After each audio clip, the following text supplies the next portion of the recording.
land-owning families received an education.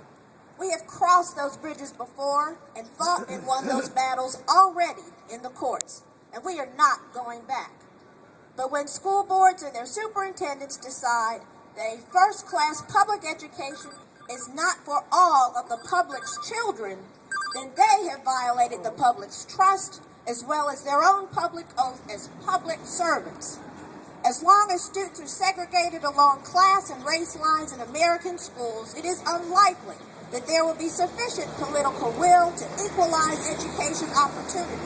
So says a 2005 study by Polardi and Rumberger, Does Segregation Still Matter? When school boards and civic leadership abandon the high ideals, the noble purpose of public education, our public schools fail. And if we, the public, do not stand up and speak out, then we have abandoned our own children and our own collective future. Tip O'Neill once said, all politics are local, therefore we, the public, must vote for our values for county commissioner, school board, and all other candidates and ask the hard questions about their positions on public education. For most children attend public schools, not private, particularly in our state in North Carolina, which is comprised of metropolitan centers surrounded by mid-sized and rural communities. For what we do now and what we don't do now affects the futures of all children and our collective destiny as a state and nation. Therefore, you, the business and civic leaders, decision and policy makers, parents and students, all of us must embrace the belief and advocate for well-funded, diverse, high-quality teaching and learning and constitutional schools for every single child in North Carolina and in America.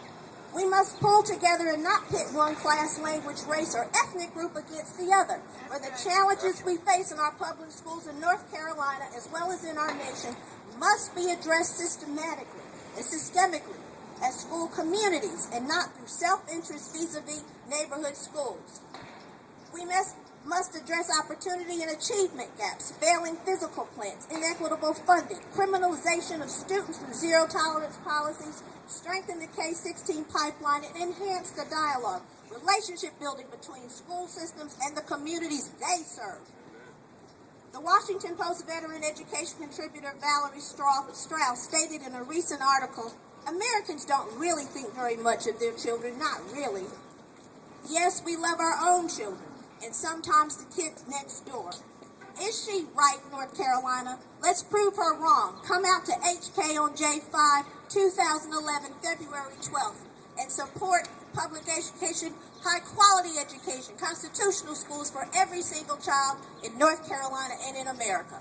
Amen, amen.